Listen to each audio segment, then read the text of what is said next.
Well, hey there, everyone. This is Dave Dubeau with another episode of the Property Profits Real Estate Podcast.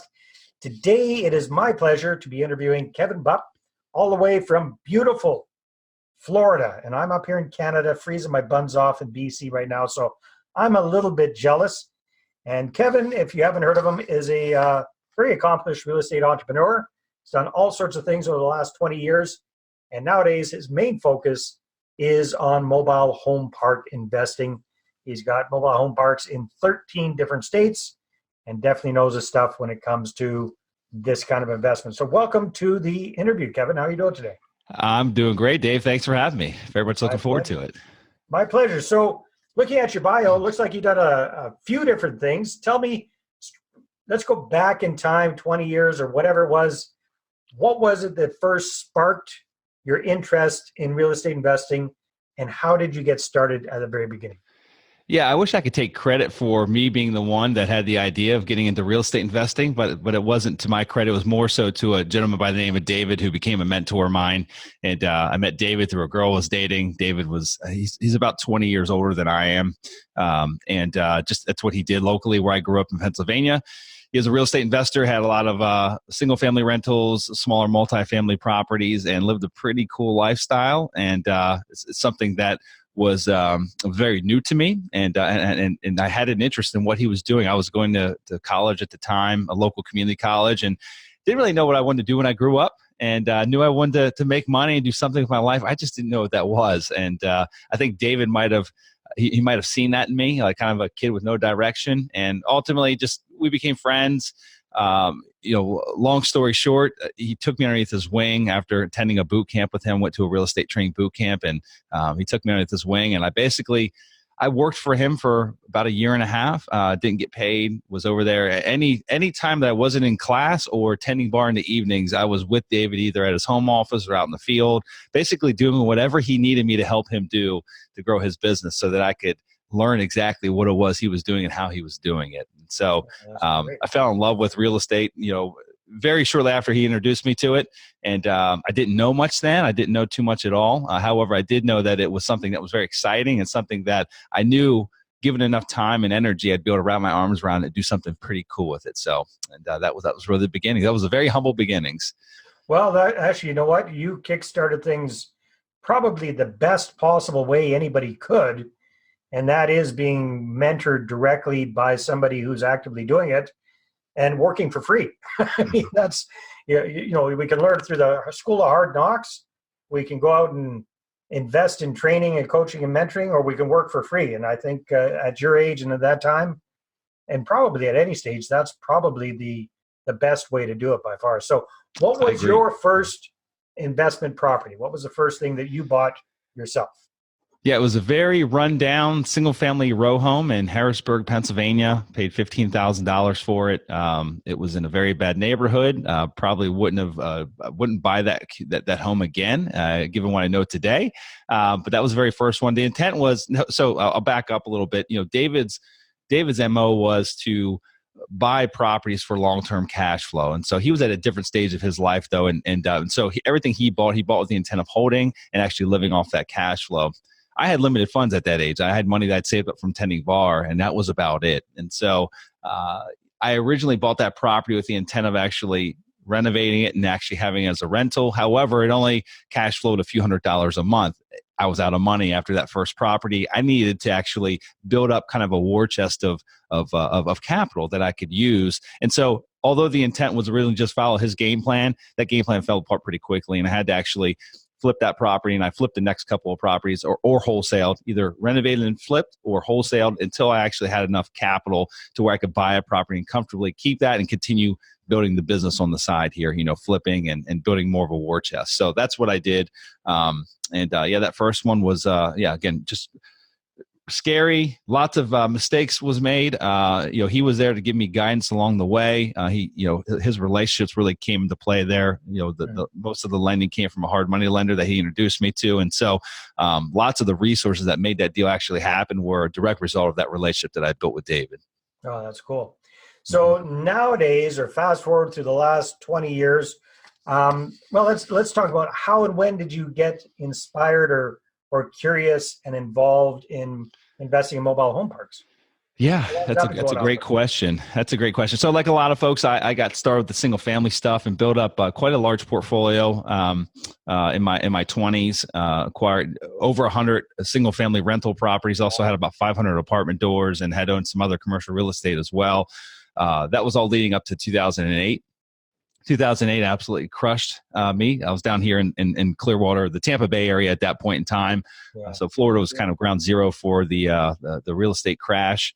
And so it was a very challenging time. And so it was more in defensive mode at that point. 2008 to 2011 was really just dealing with disaster recovery more than anything else. And so what ultimately happened, Dave, is I looked back and reflected on my business after those couple of years of that hardship, and reflected on what worked really well and what didn't work well. And what I identified is that the apartments that I owned just I seemed to have built that portfolio without working nearly as hard as I did building the single family home portfolio. And I just had never put a large emphasis on that side of the business. It just kind of worked itself out, and it was much more scalable than the single family side. And so I knew going back into the rebuilding phase, 2011 era, that I wanted to buy multifamily. I had never considered mobile home parks. It was going to be apartment complexes. And, through a close friend of mine, he introduced me to a gentleman he had known for a couple of years by the name of Randy. Randy owned mobile home parks here locally. He was retired from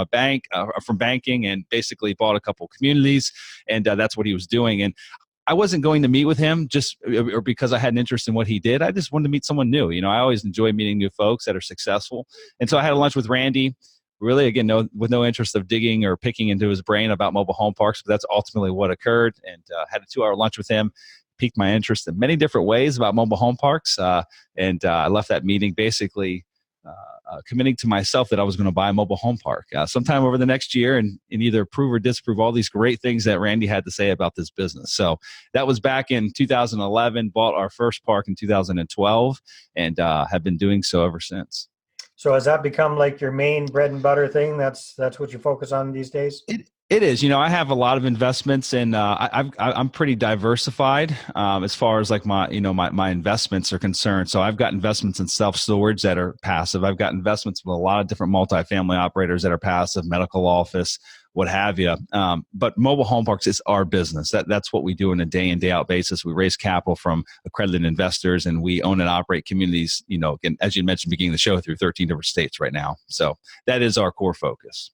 Excellent. All right. So for folks who aren't familiar with mobile home park investing, what would you say are the top 3 or 4 big benefits to that style of real estate investing versus single family homes, apartment buildings, et cetera, et cetera? Everything's got its pros and its cons.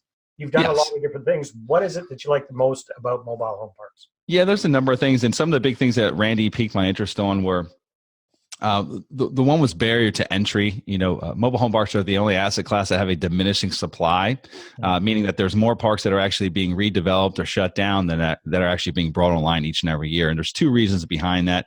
Number one, they've got a negative stigma attached to them. A mobile home park is a place where the drug, sex, and rock and roll exists, and that's just not the case. But that's what municipalities think. And so the chance of actually getting a new one approved, is slim to none.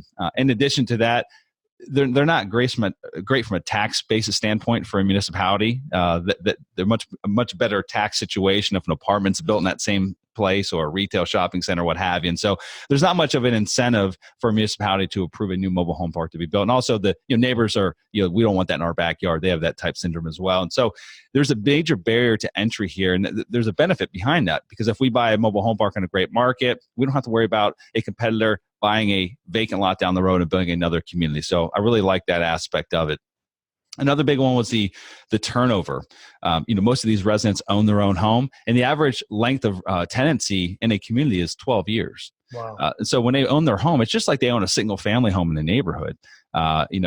Very rarely do they move. People aren't coming and going every 12 months. It might happen, but like that's not the normal. Whereas in an apartment, you might have a changeover every 12 to 18 months. And so much lower turnover. And then when that turnover does happen, the beautiful thing about it is, just like in a single family neighborhood, if you put your home up for sale, you basically list the home for sale, you continue to pay your taxes and your mortgage payment and all that. New buyer comes in, they pay off that home, you move on, that person comes in and assumes now the tax liability and what have you for that particular piece of property. So the same thing occurs in our space. So we very rarely ever have like a period of a few months where we're not getting revenue from that lot. So that's a beautiful thing. Some of the other big aspects are, the actual management side of it. We're not dealing with the, plumbing repairs, HVAC repairs, roofing repairs, what have you, because the residents own their own homes. And so whenever in the middle of the night something happens, they don't call us. The only thing that we're really in charge of in a community is basically the common areas and also the infrastructure. So the water, sewer lines, a lot of times the roads, and again, the general common areas are our upkeep, which is much easier than dealing with, service calls at all hours of the day and night for things that we own, again, plumbing, pipes, roof repairs, HVACs, what have you. And so those are just like three really big items. There's many, many more. One of the other big ones I'll mention here is, the returns. When you really compare mobile home parks, if you try to, it's really hard to give like an apple to apple comparison. But if you take like the same city and state, the same size mobile home park to the same size apartment complex, same class, C grade, B grade, what have you, typically you'll find that there's a higher yield or return on the mobile home park than that of the traditional apartment complex. And so just one of the many things that really attract us to the space. Again, there are many more to go along with that, but those are some of the big ones that really attracted us. And again, made me commit to myself to either prove or disprove, how great this was. And I was going to go out and buy my own park when I met with Randy. That's what I went out and did. And here we are 7 or so years later, still buying parks. Well, yeah, I'm gonna guess that you proved most of what Randy had to say correct, and probably then some. If you've got 13 different states, how many actual mobile home parks does your company own? We've got 21 at this point in time. Wow, that's great. All right, so Kevin, I know you offer training about this, and you've mentored people about this in the past. What are some of the big challenges, difficulties, or mistakes that you see newbie mobile home park investors making as they get into this business? Yeah, no, that's a great question. And I think a lot of the mistakes that are made are the same mistakes that are made in a lot of the other niches if you're not trained appropriately before diving in and putting the money on the line. And so one of the big ones in our space is, just location specific. There's mobile home parks in heavily populated areas. There's also mobile home parks that exist in very rural locations. I like to call them like one-horse towns that don't have much of not many economic drivers. That might have a declining population, what have you. Maybe some factories exist there that have shut down over the years, what have you. Those parks, from the outside looking in, they might be trading at much higher cap rates, and a lot of people are allured to the high cap rates. They think that hey, higher return, better investment, I'm going to make more money off this thing. But what they don't really take into consideration is, I need people to move into my park. I need good people to actually be there. I need them to have jobs so they can pay the rent on a monthly basis. So I see a lot of folks being attracted to parks that are not in the greatest of locations. Another big one is in our niche, there's some unique nuances that exist. One of them is the ideal situation is to actually not own any of the mobile homes in the community. Okay, that's in a perfect world. However, we're not in a perfect world, and we have a number of communities where we don't own any homes, and then we have other communities where we own some. And most of the time, it's because of the prior owner. That's how their structure was. They just happened to accumulate some homes, and they had them as rentals, what have you. And there's there's really two different businesses there. When you're underwriting a community, you really want to just focus on the lot revenue, the revenue from the lot itself, not necessarily from the home itself, because the home is a depreciating asset. It's a personal piece of property. So I see a lot of new investors making a mistake by if a mobile home park has a lot of homes that it owns, then the gross revenue is typically overstated because they're taking into account also the rental revenue, and they're not underwriting it accordingly, and their offer number comes in much higher than what it typically should be. And so I see a lot of new investors overpaying because of that rental component on some of these parks. And so those are just two of the really big ones. And then, lastly is just really, private utilities are pretty popular in our niche. If they're in a market that a lot of these parks were built in the parts of town that were on the outskirts, right? Cheaper piece of the land, and over time, a lot of these towns, like the Path of Progress, has actually grown into the park.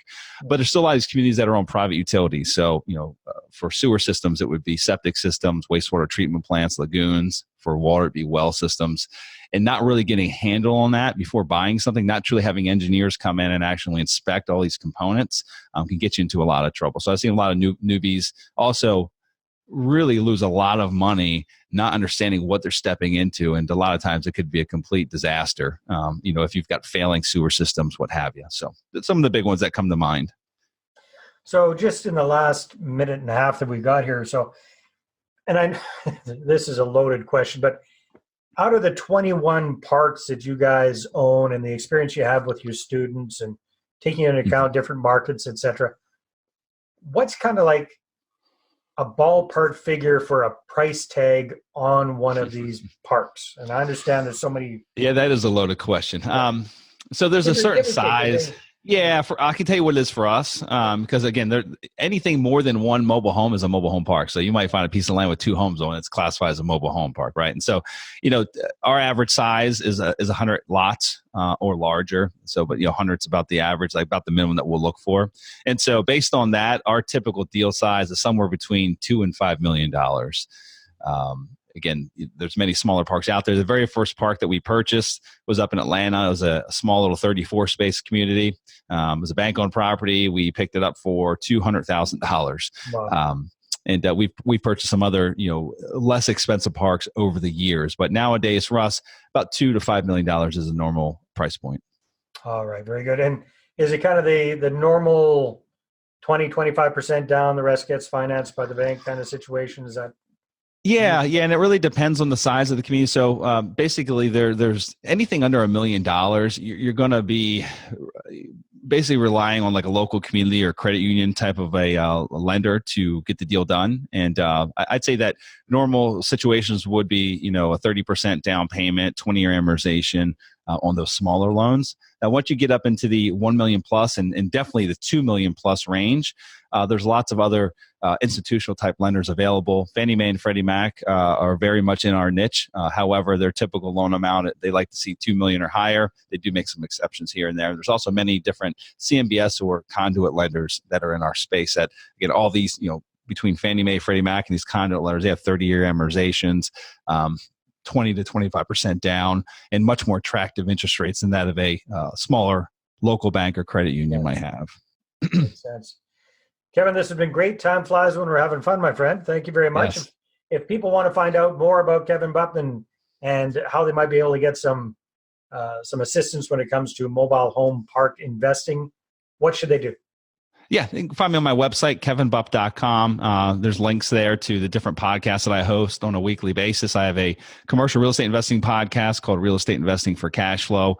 I also have a mobile home park specific podcast called the Mobile Home Park Investing Podcast. And then also, as you mentioned, we do training as well. But all that can be found on the kevinbupp.com website. There you have it. Kevin, thank you very much. And everyone, thank you for tuning in, and stay tuned for our next episode. Take care. Bye-bye. Well, thanks very much for checking out the Property Profits podcast. And if you like what we're doing here, please head on over to iTunes, subscribe, rate us, and leave us a review. Be very, very much appreciated. And if you're looking to create a regular flow of inbound investor inquiries about your real estate deals, then I invite you to attend one of my upcoming live online demonstrations. And you can check that out at investorattractiondemo.com. Take care.